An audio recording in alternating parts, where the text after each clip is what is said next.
When you're focused on eating higher amounts of protein, it's really easy to get into an incredibly boring rut. Chicken, beef, eggs, yogurt on repeat. But there are a lot of sneaky high protein foods that are missing from your grocery list that could be adding additional nutrient value or simply just variety to your meals. So today I'm sharing 10 high protein foods that you really should be adding to your next grocery haul. Let's dive into it. My name's Autumn. I'm a certified clinical nutritionist with my master's in nutrition human performance, and today's video is sponsored by Thrive Market.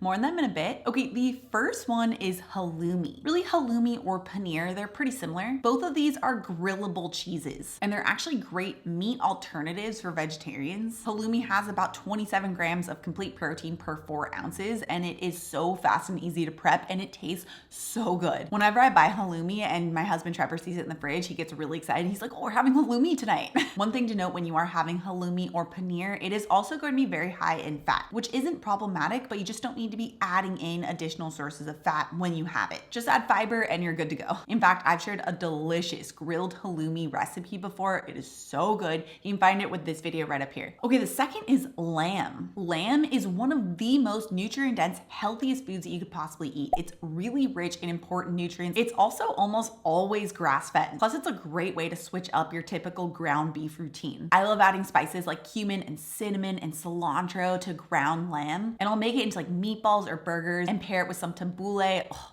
so good. Okay, the third high protein food is skyr. Now you've definitely heard of obviously yogurt, and you have probably also heard of Greek yogurt, but skyr might be new to you. Unless you watch my channel, then you obviously know skyr because I talk about it all the time. Now regular yogurt is too low in protein to really be used as a meal. Greek yogurt is a great source of protein, but even better is skyr. You get about 30 grams of protein per 1 1/4 cup of skyr, so it's really protein dense. The one problem with skyr is that it tends to use low fat milk, which isn't great for satiety. You're not going to feel as full and satisfied. You also won't get the important vitamin K2 in the low fat options. So if you do use skyr, just make sure to look for a whole milk option. The one brand that I've seen that does have whole milk skyr is called Siggy's, and you can use it in place of anything that calls for yogurt. You can even make sauces out of it. Okay, the fourth food, and this for my plant-based friends, is tempeh. Tempeh is the best plant-based source of protein. It is made from soy, but it's fermented soy, so you don't get a lot of the anti-nutrients that are typically in soy. And it's also really high in protein. You get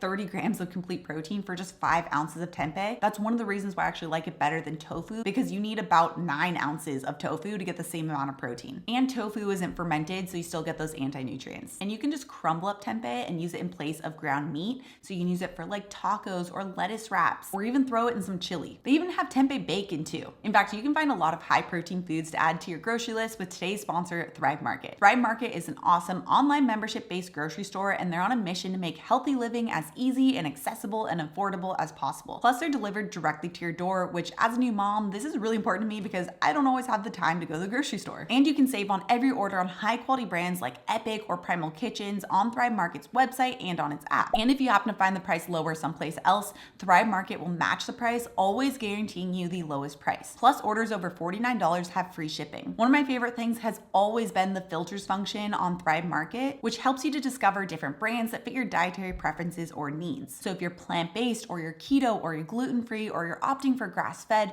then you can mark these off to make sure that you choose what fits your needs. Like just recently, I ordered some of these epic bison bars, which helps me to add some high-quality protein into meals that might be lacking in protein. And you have access to foods that you might not be able to find at your local grocery store, all while saving money in the process. In fact, many of the items I'm sharing today can be found on Thrive Market to make getting enough protein into your diet super easy. And you can make back-to-school shopping really simple with Thrive Market. You can shop and save 25% off on their back to school special starting this week, plus an extra 30% off your first order, plus a free gift valued up to $60 when you use my link thrivemarket.com/autumnbates. I'll also have that link down description below so you don't miss out on the discount. Okay, the fifth food missing from your grocery list is green or yellow split peas. This is actually a surprisingly high diaz protein source. Now it's not a high diaz protein, which means protein quality, but if you are primarily plant-based, it is one of the better proteins. Now back in college, I used to rely heavily on split green peas because they were super cheap and I would love making soups with it. It was so easy and so delicious. Okay, number 6 are clams. Now you get 27 grams of protein for 4 ounces of clams. It's also really high in vitamin B12. So if you struggle getting in B12, this is a great way to get it in. It's also a good source of choline, which is super important for both brain and liver health. And you can often find clams canned if you want to make something like clam chowder. Okay, number 7 are sardines. Now, canned tuna is the one that gets all the attention, which obviously I also eat a lot of canned tuna, so it makes sense. But sardines are just so much better. They're significantly higher in the anti-inflammatory omega-3 fats, and smaller fish tend to have a lower risk of mercury or heavy metal poisoning because they just haven't been in the ocean as long. Plus, having sardines, or really anchovies also, in the pantry is a really great way to have a pre-cooked protein added to any meal. Okay, number 8 is kefir. Now, kefir is actually similar in protein content to regular milk, so it's not going to have a ton of protein. It's about 8 grams per cup, but because it has been fermented, a lot of the lactose that you typically find in milk isn't really there. It's been broken down. Plus, you also get those great natural sources of probiotics, which does make it more digestible for a lot of people. I like to use kefir to bump up the overall protein content of a meal, especially like a smoothie. I'll use about 4 to 8 ounces of kefir, and then I'll add in some water or some almond milk to thin it out a bit, and then add in the rest of the smoothie ingredients and give it a blend. In fact, I actually have a really delicious smoothie recipe using kefir that I'll have linked in the description down below. Okay, number 9 is edamame. Now again, for my plant-based friends, this is a great way to add in additional protein to a meal, especially to add into like a salad. Now, it is going to be soy and it is going to be unfermented, so you do get some of those anti-nutrients, but cooking it does help to at least break down some of those anti-nutrients, and it helps provide at least a different textural experience than just having tempeh all the time, so it can help to break that food fatigue. In fact, 1 cup has about 18 grams of protein and only 6 net grams of carbs. Okay, number 10 is bison. This is a great alternative to beef to switch things up, and it does have similar benefits too. As I mentioned earlier, I actually like having the bison bars from Epic to help bump up the protein of a meal that might be low. Like for example, if I have eggs, then eggs tend to be a lower protein food, so I'll have like one of these bison bars to help bump it up a bit. Now, a lot of the things that I mentioned in today's video can be found on Thrive Market and delivered directly to your door. So if you want to get that discount for 30% off your first order plus a free gift valued up to $60, make sure to head over to thrivemarket.com/autumnbates. And don't forget to head over this week during their back to school essentials sale to take advantage of that sale as well. I'll also have the link down description below so you don't miss out on those discounts. Now, when it comes to protein and achieving a body recomposition or a health goal, some are definitely a lot better at helping you with those goals. So make sure you check out this video next for those details. Also, if you're new to my channel and you love this science-backed information, make sure you subscribe right here. Come out new videos every Tuesday and Thursday. All right, guys, thanks so much for tuning in, and I'll see you in my next video.